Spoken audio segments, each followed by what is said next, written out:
Après Esteban Ocon et Pierre Gasly, un troisième Français rentrera en F1 l'année prochaine et tu l'auras deviné, à seulement 20 ans, c'est Isaac Hadjar, le franco-algérien, qui intégrera l'écurie Red Bull Racing l'année prochaine. Alors comment Isaac Hadjar a réussi à seulement 20 ans à rentrer dans le meilleur championnat automobiliste du monde et pourquoi est-il comparé au célèbre pilote Alain Prost? Nous verrons tout cela dans cette vidéo, mais avant tout cela, n'hésite pas à t'abonner, c'est la dernière vidéo de l'année et 2025 c'est pour nous, j'espère qu'on va tout casser et c'est parti donc pour la vidéo.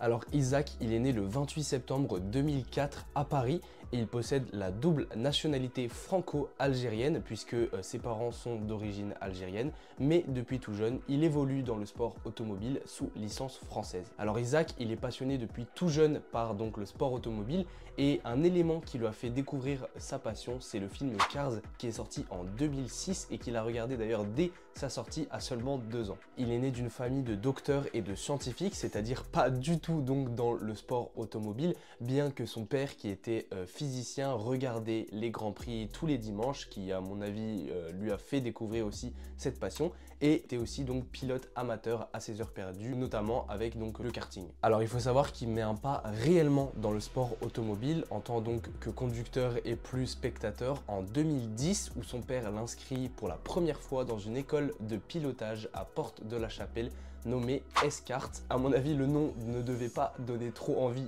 d'y aller parce que bon, S-Kart, c'est pas foufou quoi. Alors il faut savoir que S-Kart, c'était une piste indoor et donc il commence les cours à seulement 6 ans et un an après, son coach se rendant bien compte qu'il avait un talent pour ce sport, conseille à son père de lui acheter son propre kart. Il va commencer les compétitions 2 ans après son début en 2012. Rendez-vous compte, c'est quand même un truc de fou. 2 ans après, il commence directement les compétitions, sachant que ce sport demande quand même énormément de technique parce qu'on va pas se mentir, c'est quand même un sport dangereux. Alors donc c'est en 2012 où il commence, comme je disais, réellement les compétitions et ces compétitions et ce parcours en karting durera 6 ans. Alors il n'en gardera pas de bons souvenirs puisqu'il expliquait qu'il n'a jamais été mis dans de bonnes conditions pour réaliser de grosses performances puisque faute de personnel, c'était son père qui devait s'occuper de la mécanique de son karting. Son père donc devait mêler le karting et le travail, tout comme lui qui devait aussi réussir son cursus scolaire en parallèle de son cursus sportif. Il n'a donc pas pu réaliser le calendrier total des courses de karting, ce qui lui a valu de mauvaises performances on va dire. Bon, je disais qu'il n'avait pas réalisé de grosses performances, il a quand même été pendant 2 ans de suite en championnat de France donc de karting et en 2018 il participe au championnat d'Europe où il battra notamment Jack Crawford, un imbattable à l'époque dans cette discipline. À la suite donc de ces années de karting qui ne sont pas un bon souvenir pour lui, il passe en monoplace à l'âge de 14 ans. Rendez-vous compte, à 14 ans, il commence en F4 et donc c'est en 2019 pour les championnats de France. D'ailleurs, petite anecdote, mais la monoplace n'était pas du tout adaptée à sa taille puisqu'il était très jeune et donc pas très grand quoi. Il faisait 1m50 et il expliquait que c'était donc très difficile pour lui de conduire puisqu'il ne touchait pas les pédales. Il en gardait donc une très mauvaise expérience pour donc sa première fois en F4. C'est d'ailleurs cette année-là qu'il rencontre Victor Martins, un autre pilote français qui évoluait en F2 donc l'année dernière avec lui et qui est très prometteur et talentueux et je pense qu'il arrivera très vite en F1. Cette année-là, il remportera le trophée Winfield et il terminera sa saison avec une très belle victoire sur le circuit mythique de Spa-Francorchamps en Belgique, se classant à la 7e position avec 118 points à la fin de la saison. À la suite de cette première saison découverte mais avec laquelle il a fait quand même de très gros résultats, il enchaînera une seconde saison en étant encore plus performant. Vraiment, ça montrait déjà tout l'étendue du talent de ce bonhomme. Il enchaînera donc avec 3 victoires, 2 pole positions et 11 podiums donc pour sa deuxième saison et il finira donc à la 3e place avec 233 points. On voit donc qu'il monte de plus en plus en niveau et en 2021, il franchit un nouveau cap en signant chez Race GP en F3 en formule régionale alpine et donc ça va être un grand step pour lui parce qu'il va déjà augmenter de difficulté avec une machine encore plus performante, mais ça va pas être un problème pour Isaac. Pour cette saison, il fera notamment équipe avec Adrien David, un pilote français, Zane Molinet, un pilote anglais et Lena Bühler, un pilote suisse. Et juste avant donc la saison, cette saison en Europe, il part s'entraîner en F3 donc en Asie pour s'habituer au mieux à la machine, puisqu'il commence donc sur ces F3 et c'est quand même un gros changement avec plus de vitesse, une machine plus performante. Il faut donc s'habituer à ce type de machine. Il part donc faire la saison en Asie et cette saison fut une très belle réussite puisqu'il participera à 9 courses et montera 5 fois sur le podium face à des pilotes très expérimentés comme Guan Yu Zhou, que vous connaissez je pense beaucoup, qui est d'ailleurs en F1, ou encore John Daruvala. Et cet entraînement en Asie va porter ses fruits puisque dès la première course de la saison au GP de Barcelone, il montera à la 3e position, attirant l'œil des grandes écuries du sport automobile mondial.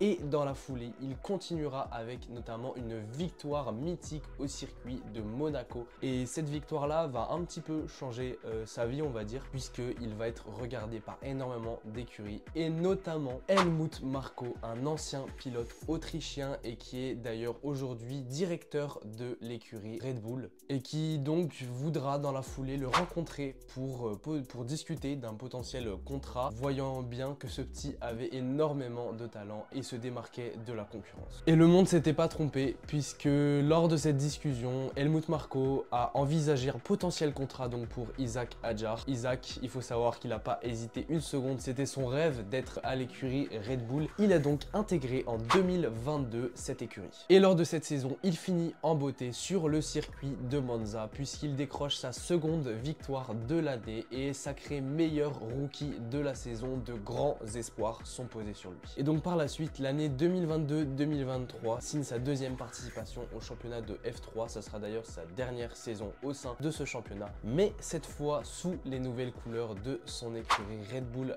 Racing. Mais avant le début de ce championnat en Europe, comme il avait l'habitude, il part en Asie pour le championnat donc asiatique. Le championnat asiatique qui sera une réussite une seconde fois pour lui avec 5 podiums et 2 victoires. En novembre 2021, juste avant le début de la saison européenne, Isack effectue des tests avec l'équipe britannique E-Tech qui par la suite donc officialisera ce recrutement pour la saison d'après. Alors Isack, il conduira aux côtés de Kylon Frederick, un pilote américain, et Nazim Azman, un pilote malaisien. Et on en a l'habitude avec Isack, les résultats ne se font pas attendre dans ce championnat européen puisque dès la première course de la saison, il la remporte. Et il n'y aura pas que cette victoire dans la saison, il y en aura 2 autres qui donc encore une fois le mettra sous le feu des projecteurs, attirant l'œil de nombreuses écuries présentes en F1 ou encore en F2. Mais bon, une saison, c'est toutes les courses en entière et là, à la fin, à la dernière course de la saison, à Monza, cela ne va pas se passer comme prévu, puisqu'il ne finira seulement que 9e de la course longue, anéantissant toutes ses chances de titre donc en F3 et potentiellement ses chances de rentrer en F1 directement ou donc en F2. Mais malgré ses résultats décevants, Isack a une bonne étoile au-dessus de lui et il intégrera quand même malgré tout le championnat de F2 en 2023 avec l'objectif de faire un maximum de résultats pour espérer ainsi intégrer le championnat le plus prestigieux du monde, donc à savoir la F1. Cette année-là, donc dans ce nouveau championnat en F2 qu'il intègre, il continuera avec la même équipe et fera équipe aux côtés de Jack Crawford, l'historique rival donc de Isack Hadjar au karting, comme quoi les grands esprits se rencontrent. Lors de la première épreuve de la saison à Sakhir, il finira donc 6e, une performance qui est relativement très bien pour une première course en F2, sachant qu'il était en F3 l'année dernière et que c'est encore un step au-dessus, comme je vous disais avec la F4 ou la F3 et la F2. Les sensations ne sont pas les mêmes, la puissance n'est pas la même, etc.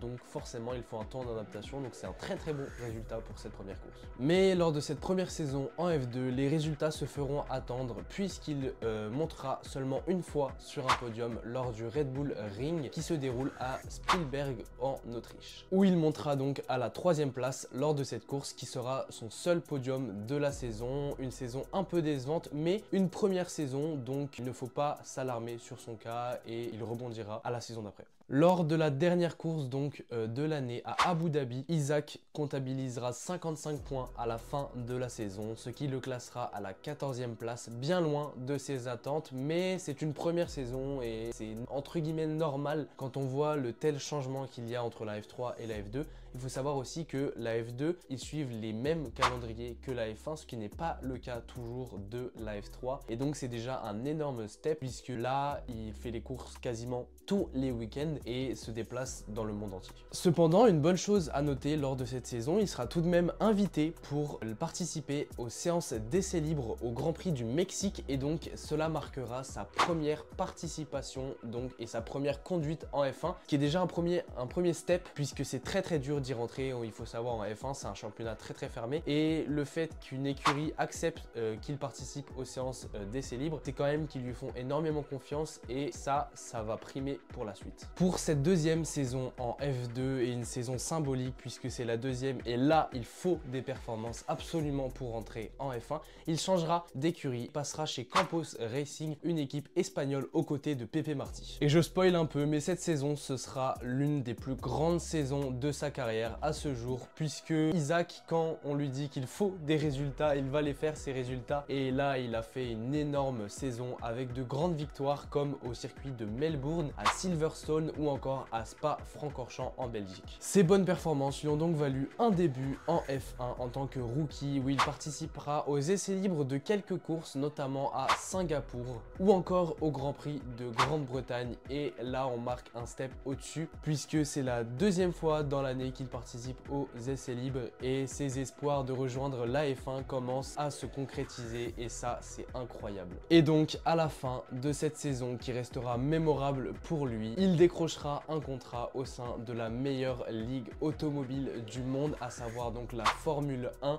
Et ça c'est un soulagement pour lui et c'est mérité énormément. Franchement c'est quelqu'un de très inspirant à seulement 20 ans d'être en F1, c'est tout simplement incroyable. Isack Hadjar a donc un avenir très prometteur devant lui puisqu'il est déjà comparé au célèbre pilote Alain Prost et ça on va se régaler l'année prochaine, croyez-moi il va y avoir du suspense pour cette F1, j'en suis sûr. L'année prochaine pour le titre ça va être incroyable et Isack Hadjar le mérite vraiment, c'est quelqu'un de très inspirant et quand on voit ses débuts, il a toujours travaillé énormément et notamment en karting où il avait de mauvaises expériences et il faisait pas de très bonnes performances, il s'est toujours battu pour remonter la pente et ça c'est une chose très importante. Voilà, j'en ai fini donc pour cette vidéo, cette dernière vidéo de l'année. L'année prochaine il y a de nombreux projets qui arrivent, j'espère qu'en tout cas que mes vidéos te plaisent et je te laisse t'abonner, liker et partager cette vidéo et on se retrouve donc très vite l'année prochaine pour de très gros projets.